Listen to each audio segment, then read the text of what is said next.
There's something your brain does naturally that even the most advanced AI can't replicate.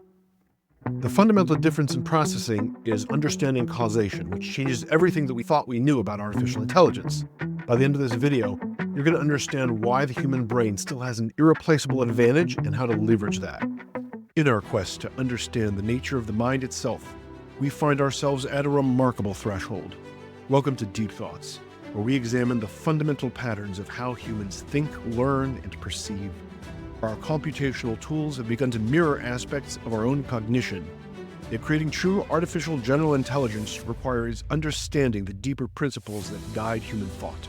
I'm Evan Goldstein, a licensed engineer and data scientist, and I invite you to join me on this journey into the very essence of what makes us think. Probably the biggest divide between human and machine intelligence is the understanding of causation. As an example, when an online streaming service algorithm like Netflix recommends a movie, it's looking at your previous viewing habits. It's comparing those habits to the viewing habits of other people that it's been watching, and then it's looking at what they like, and it's assuming that whatever they like, you will like. It's called the nearest neighbor algorithm, and it looks for someone who's like you, looks for what they're doing, and then mimics that. But if I'm going to recommend a movie to you, I have to know you as a person. Then I'm going to decide what about your personality and interests might cause you to a particular movie. Now, the algorithm is surprisingly accurate, but it's always right by accident. It isn't gaining a fundamental understanding of you as a person. And this is also why the AI that we have now can't make scientific discoveries. It can't understand what causes this pencil to drop every time I drop it. It can only know from previous experience that when a person lets go of the pencil falls. And it's the same answer over and over. And it eventually gets the idea that there's a pattern here. But the AI we know will never discover or comprehend gravity because it can't understand what causes that to happen. There's a wise saying that's been around for over 200 years. Don't jump to conclusions about causation just because two things happen together. Now, it's definitely good advice. For instance, just because your headache went away after you took a pill, it doesn't necessarily mean that the pill was the reason for your relief. In fact, only a small number of causations actually points to a real cause and effect relationship. So it's more important not to mix them up. Now, what's interesting is it comes up so often, so it's important not to mix them up. What's interesting is why this advice comes up so often. When people repeat advice about not jumping to conclusions, it really highlights how we're all a bit prone to making unwarranted assumptions. Thinking one thing causes another when it really does not. Let's be honest, our daily lives are full of funny anecdotes, quirks, superstitions, and wives' tales that tend to back up this idea. Now, to be fair to those who jump to conclusions, there are some pretty good practical reasons for making that leap to causation. When you identify a causal link, you gain the power to influence your surroundings. Just imagine if a particular incantation could actually cause the right bingo ball to come out of the bingo drum. That would be fantastic knowledge to have in a casino. Unfortunately, mere correlations don't bring about that kind of benefit. Plus, the consequences of mistakenly assuming a causal connection are usually pretty minor. A bit of embarrassment and maybe some wasted time. On the flip side, proving that a causal relationship truly exists can be a long and complex journey, and expecting such thorough analysis before every little action is just unrealistic. All things considered, it seems that our minds tend to lean towards optimistic assumptions about our own control over situations. After all, it feels nice and hopeful to be able to think that way. So, how do we embrace causation in our thought processes? Taking a step back from our initial impulses and maintaining a balanced perspective can take a bit of self-control. Sometimes we need to let go of the hopeful gains we think we might achieve by pinpointing a causal link and temper our expectations. It can feel a bit odd to realize that a simple correlation without a causal connection leaves us wanting. It's almost like receiving a consolation prize when we were aiming for something grand. You might feel that you've hit a setback, hit the reset button, and perhaps only do so to steer clear of making a bigger mistake. Learning is driven by our needs, both positively and negatively. We tend to shape our understanding of the world in ways that empower us to navigate our surroundings effectively.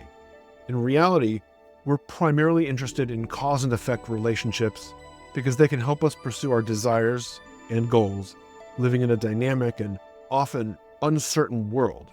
And this requires a practical and thoughtful approach to the information that we absorb. Given the overwhelming amount of things to learn, it's not always easy to find ways to take charge of our experiences. So we focus on what really matters to us. Seeking knowledge for its own sake can feel indulgent. If it came down to it, many of us would choose to give up knowledge over losing our sense of control. Through these reflections, we've uncovered some deep insights into human thinking, and this sheds a light on a key distinction between how many humans think and how machines think, particularly in machine learning. Unlike us, machine learning models don't make assumptions about causal relationships. In fact, getting them to think in terms of causality can be really tricky. A comprehensive theory for causal inference is still evolving. So for a long time, causal modeling didn't get much credence in data science when compared to correlation analysis. While modern machine learning excels at identifying correlations almost by design, it approaches the task of establishing causal relationships very differently than we do.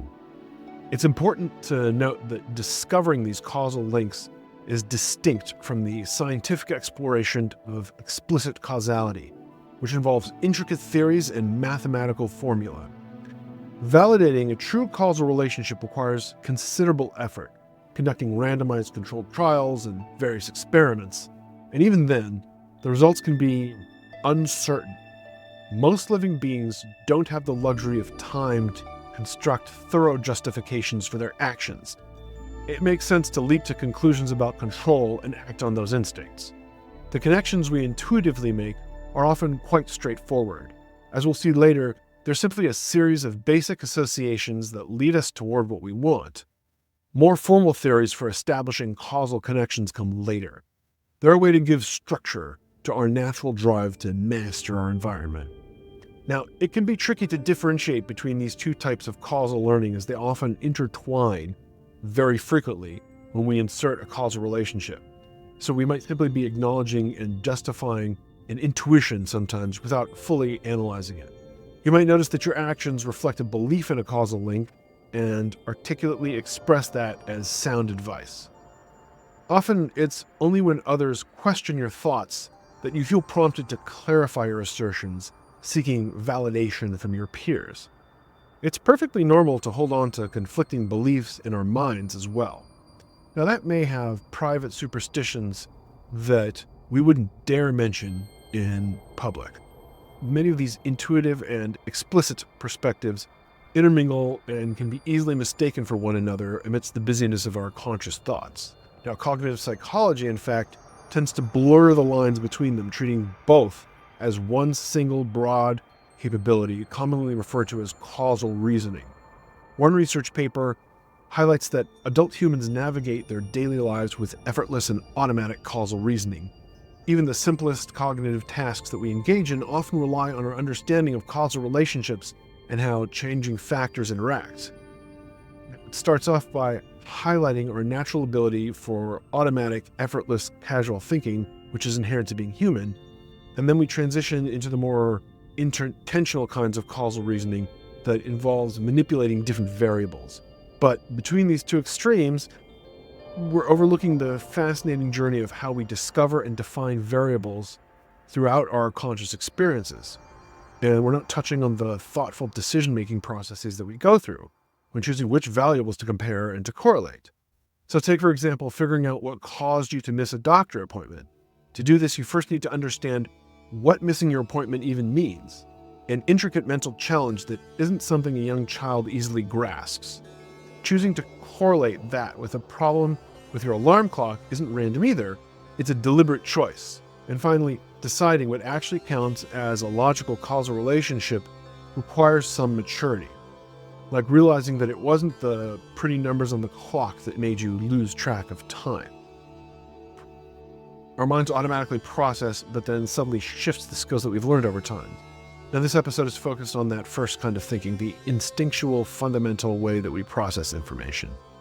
It can't be honed by formal education, nor can it be turned off. It's the foundational layer that supports everything else we do, including our reasoning and our judgments.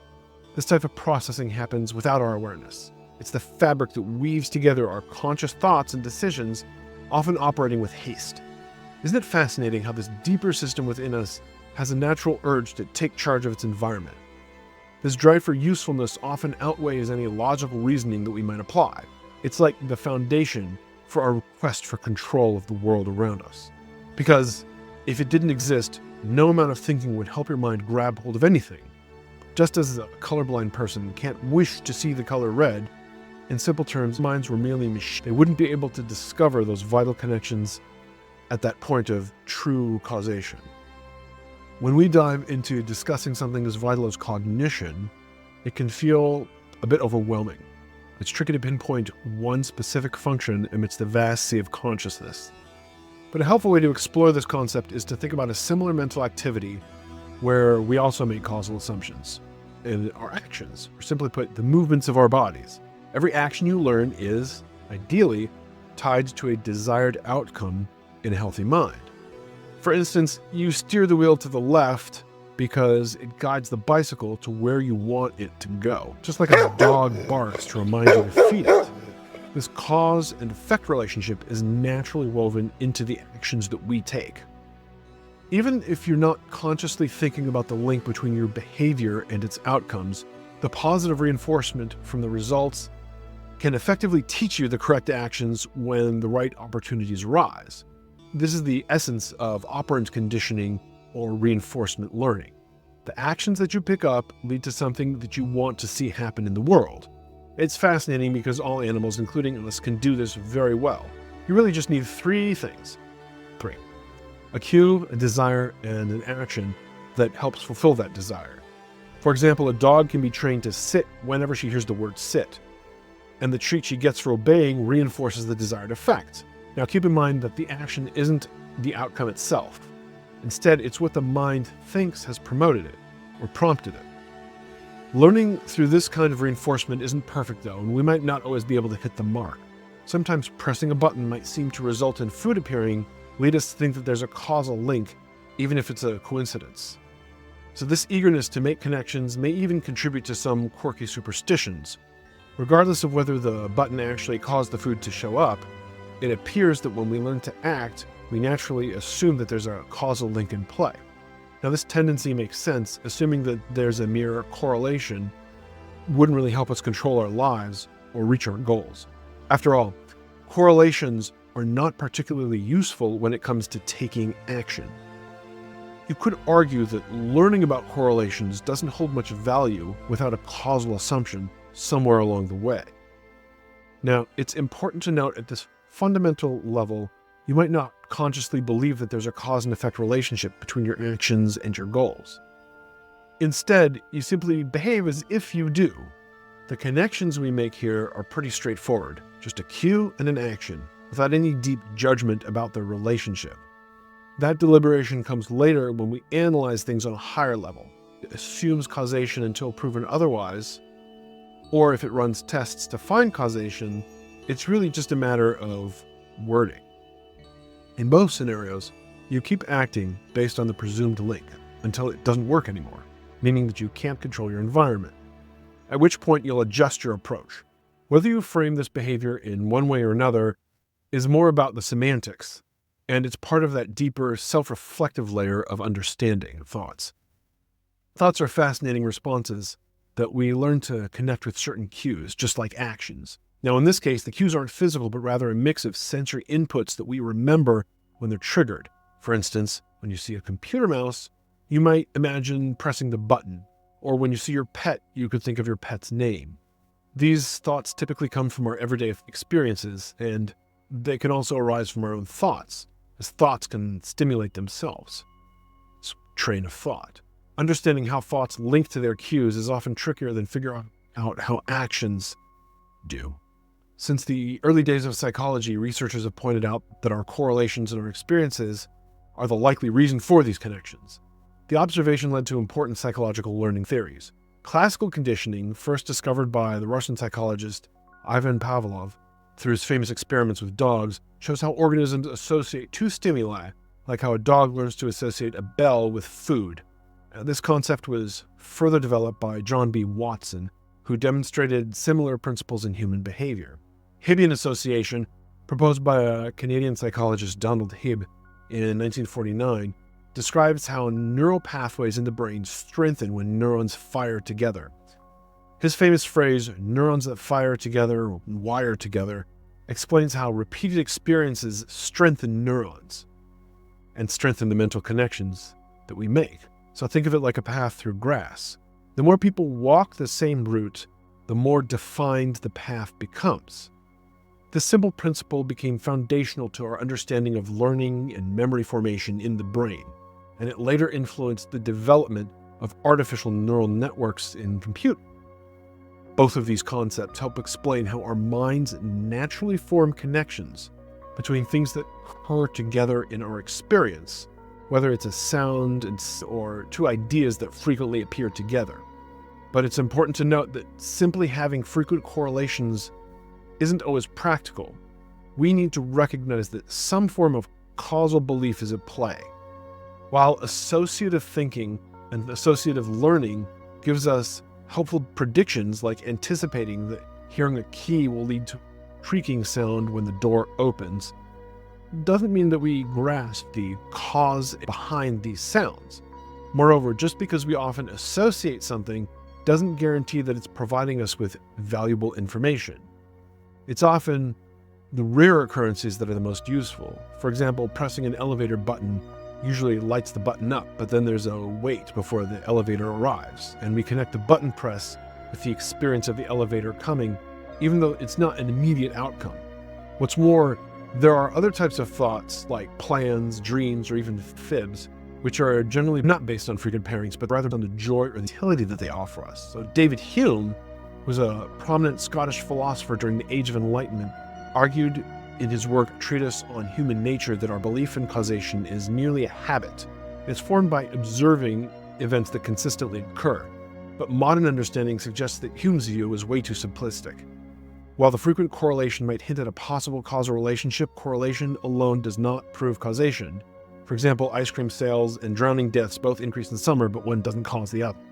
True causation requires understanding the mechanism of how one thing leads to another, and it often needs to be verified through controlled experiments and interventions, which is why scientists today use sophisticated methods like randomized controlled trials rather than relying solely on observed correlations. We really need to actively test and intervene to draw that line. So let's take a moment to revisit what we talked about earlier for some helpful insights. We mentioned that we learn actions because they often lead to something good for us, a positive outcome, and this idea also applies to our plans and to our daydreams.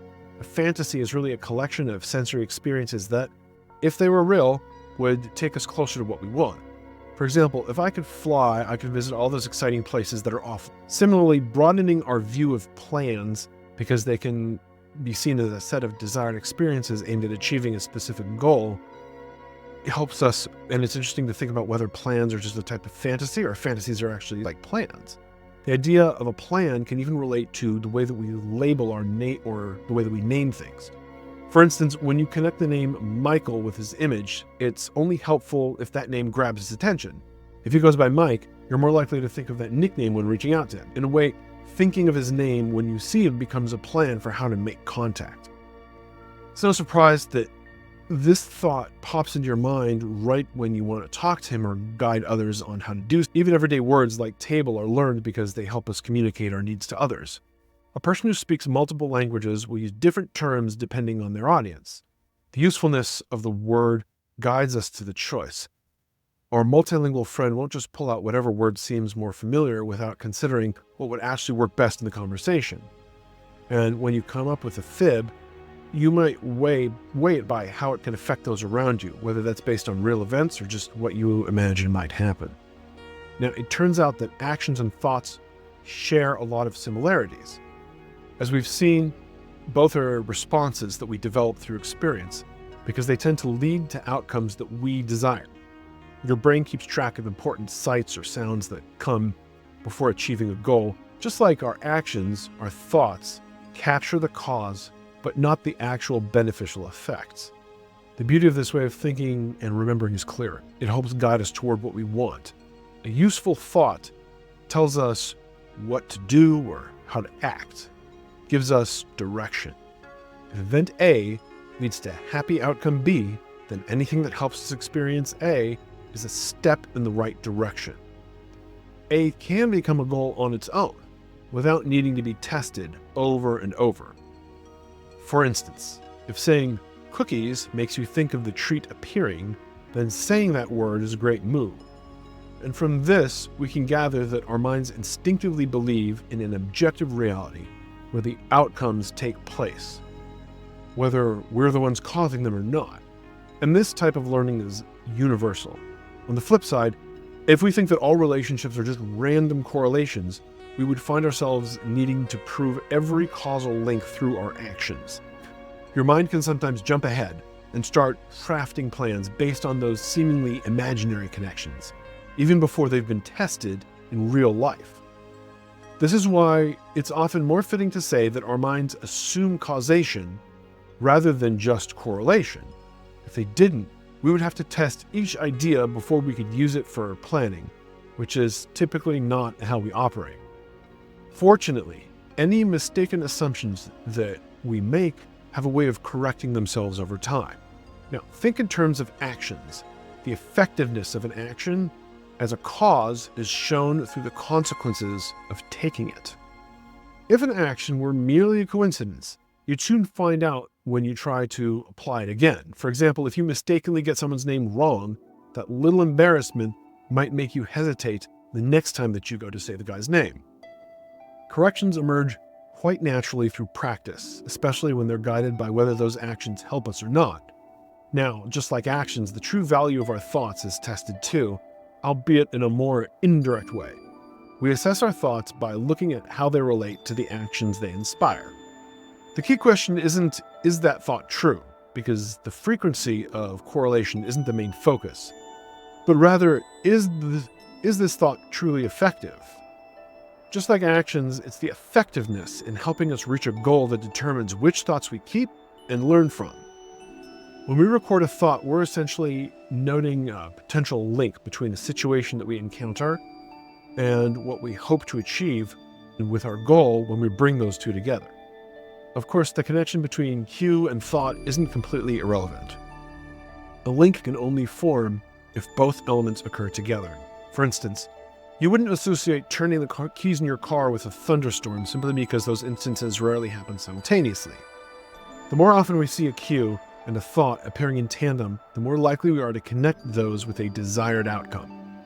However, they're akin to raw materials just lying around until you give them purpose. Your motives act as the glue that brings them to life. Some of these ideas might feel a bit strange when you close your eyes and you reflect on your thoughts that are flowing through your mind. It's natural to think that they were learned from the correlations of past events. An action doesn't carry the effect that it causes itself, and the thought contains only the cause of what we want to achieve, leaving the end goal out of reach when we think about it. So things get a little trickier since the cause in one scenario can also be the effect in another. For example, pressing the elevator button causes the elevator to arrive, but that arriving elevator is what ultimately takes you to your floor. So during reflection, these can easily get mixed up. But in a single connection, you won't find the enjoyable experience that made it stick in your memory. Especially because recalling that reward isn't particularly useful to us. What we want to remember is the sequence of causes that leads us toward our destination. When you need to capture someone's attention, you're likely to think of their name, not the image of them turning to face you. Unfortunately, when we miss those later details, it can be hard to remember why we noted a specific thought or action in the first place. The main connection, the one that links our thinking to its usefulness, leaves no trace. It stays outside of our conscious awareness, and it's difficult to retrieve from within. So with limited options, we tend to rely on what information we do have at hand, the correlation between cue and thought, and then we craft a story about their connection. It's very much like a trained dolphin forgetting all about the treat and concluding that the command to jump was linked to her jumping, simply because the two often happen together. It's easy to get caught up in the nitty-gritty of how to achieve our goals, like focusing too much on accumulating money while forgetting that what we really wanted was to use that money for things that make our lives better in the first place. Sometimes it can be hard to maintain a direct awareness of what truly makes us happy. Our genuine aspirations often linger just beyond our conscious thoughts, subtly shaping our actions, yet hesitant to reveal themselves fully. Instead, we tend to notice the signs or the symbols that guide us toward the happiness that we feel.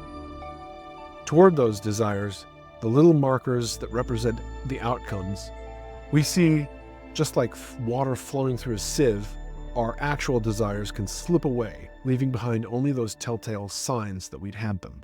This means that our thoughts become a little path of trail markers that we've laid down for ourselves, leading us through the challenges toward our goals. Each moment that we experience is like discovering a new clue along the way, the strategies, the cognitive skills, and the philosophies that we adopt.